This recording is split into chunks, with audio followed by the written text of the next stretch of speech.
when you sleep and you dream, even in your experience, even though it may be so that your dream state was so powerful, at that moment everything was real. The moment you wake up, you say, I had a dream. You're admitting that was not the truth. Even though the experience was so powerful, still you call it a dream. So, we call something truth only if it is complete. In any way, if it is partial, we say, this is not it.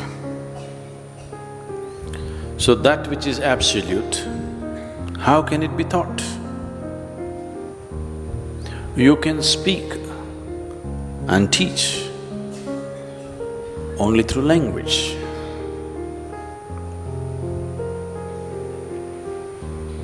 Not necessarily through spoken language, maybe sign language, but still language. A language, the basis of language itself is duality between sound and silence.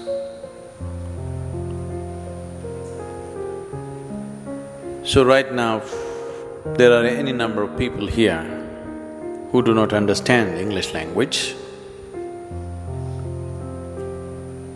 but the best part is, they are sitting as alert and as still as people who understand English, because they know better. They know what Sadhguru has to offer is not in his words.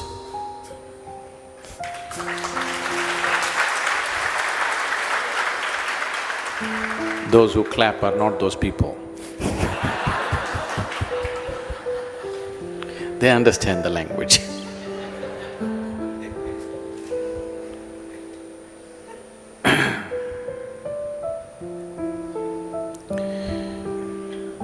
So when we say truth, we are not talking about an ideology, we are not talking about a philosophy, we are not talking about a scripture.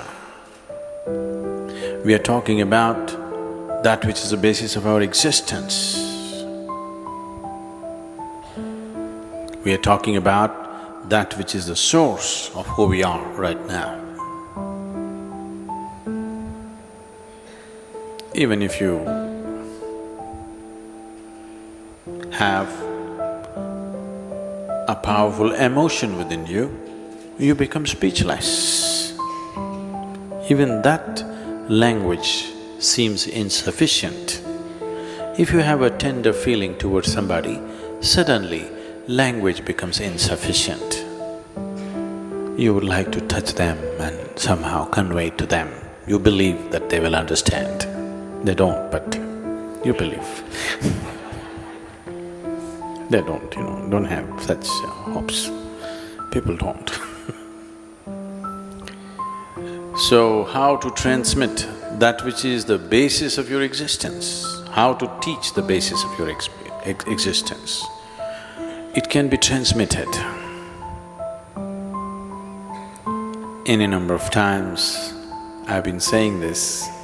I'm trying to change my terminology now for sexist reasons. I've been saying, I'm laying eggs all over the place. Someday they will hatch somewhere. Lots of them, all over the place. When the situation becomes right, they will hatch. Recently somebody reminded me that this egg business is a very female thing. So I said, okay, from now on I'll say, I'm releasing a lot of spores. When the right kind of situation happens, they will sprout. Just a small sexist change.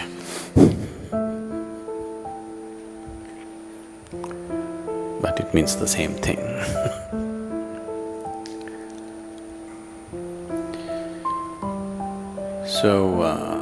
Yesterday they asked me, we need some message for the Guru Purnima. So I just wrote one more bad poem because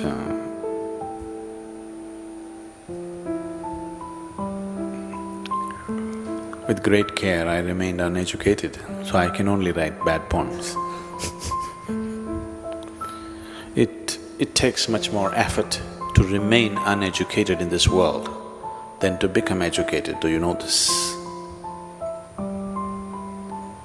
Because to live in this world, to function in this world, and still not to learn anything from anybody around you is not a small feat. To remain uncivilized, uncultured, uninfluenced by anything around you is a much bigger feat than getting educated, cultured and civilized. Generally, people who manage that could never be active and effective in the world that they live in. That is why most of the mystics withdrew, because if you can become cultured or civilized, you cannot be a mystic. Civilization means the circumstances in which you are living has deeply influenced you and molded you in a certain way.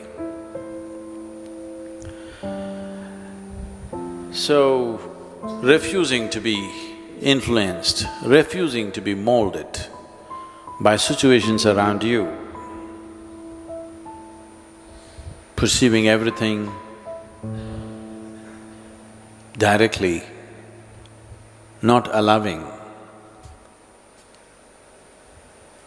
your scriptures, your culture, your teachers, your parents, and everybody else who is very eager to civilize you all the time.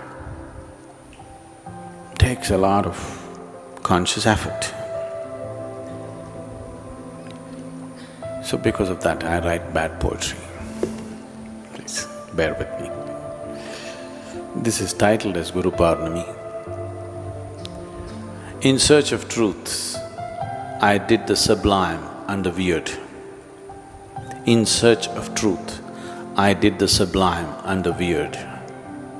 The blessed Guru arrived and had my knowledge routed. The blessed Guru arrived and had my knowledge routed.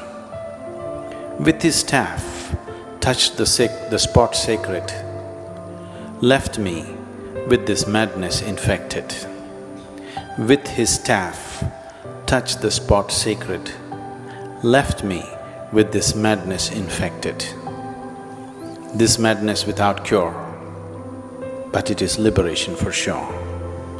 This madness without cure, but it is liberation for sure.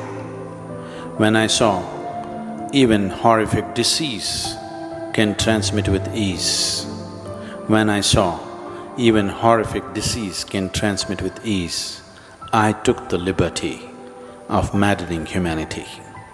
I took the liberty of maddening humanity.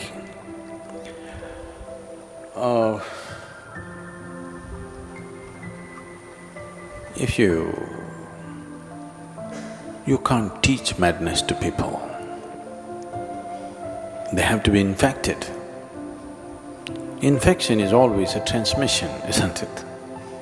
Yes. It's not easy to get it. When you're in school, you would have tried.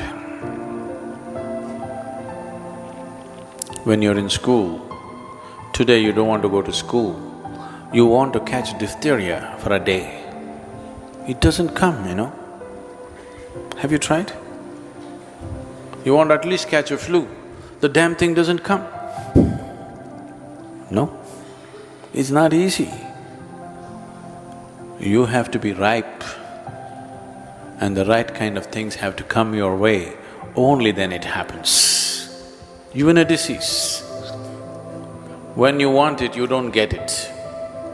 Yes or no? Have you tried? Didn't you try? You don't get it so easy. Everybody gets it, you don't get it. So this is also just like that. Because you want it, you don't get it.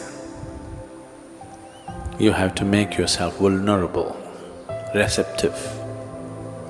The spores are all over the place. If you're vulnerable, you'll get it, it'll catch you. So we have spread sufficient spores all over the place. Those who are vulnerable will anyway catch it. It doesn't matter whether they came to the program or not. Program is just about making you vulnerable. The teaching is just about making you vulnerable. That is why we can train teachers to do it, because their work is just to make somebody vulnerable. They themselves are not doing anything, but they are very important because they are like the cell phone ringing.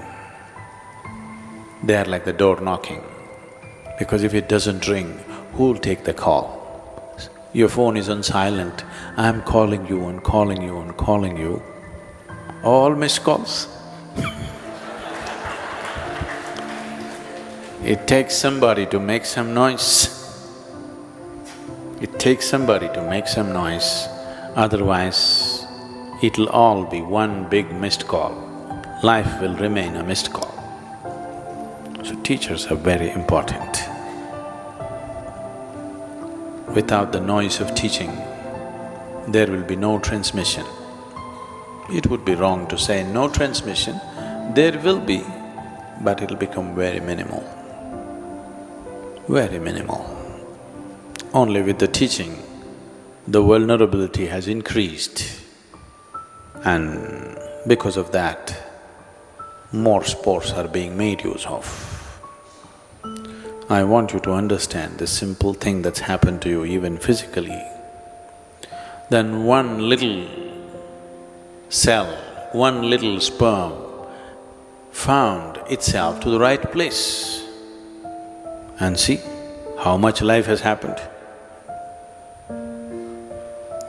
If it had not gotten into the right womb, if it had fallen somewhere, this wouldn't have happened. All this, a very sophisticated mechanism has happened, isn't it?